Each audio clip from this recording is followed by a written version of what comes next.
દેશના અલગ અલગ ખૂણામાં મહાભારતના અનેક પાત્રોની પૂજા થાય છે. તમિલનાડુના મમલ્લાપુરમ મંદિરમાં દ્રૌપદી સહિત 5 પાંડવોનો રથ હાજર છે. તો હિમાચલ પ્રદેશના મનાલીમાં ભીમની પત્ની હિડિંબા દેવીનું મંદિર આવેલું છે. પરંતુ શું તમે જાણો છો કે દેશના એક રાજ્યમાં મહાભારતના કૌરવોમાંનો સૌથી મોટો પુત્ર દુર્યોધનનું મંદિર પણ છે, જ્યાં લોકો દુર્યોધનને તેમના રક્ષક તરીકે પૂજે છે અને તેમને પ્રેમથી દાદા કહે છે. એટલું જ નહીં, ભારત સરકારને દુર્યોધનના નામે કરોડોનો ટેક્સ પણ મળે છે. ચાલો આજના નોલેજ કોર્નર પર હું સાક્ષી જોશી દુર્યોધનના આ મંદિરનું રહસ્ય જણાવું.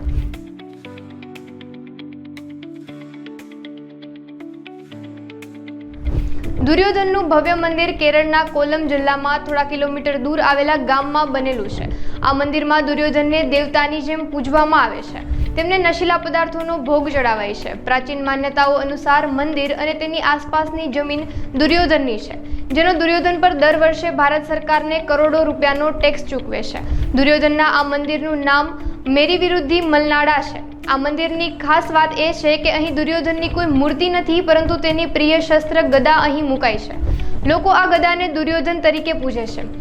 કોલમના લોકો તેમને સૌમ્ય સ્વભાવવાળા દયાળુ દેવ માને છે. સ્થાનિક લોકોના મતે દુર્યોધન આજે પણ તેમની રક્ષા કરે છે. આ જ કારણ છે કે ગામના લોકો તેમને અપુપ્પા એટલે કે દાદા કહે છે.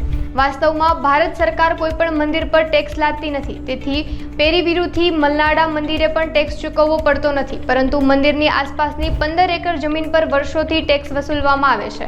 ગામના લોકો દુર્યોધનના નામે આ ટેક્સ ચૂકવે છે અને દુર્યોધનના નામે કરોડો રૂપિયાનો ટેક્સ સરકારી ખાતામાં આવે છે.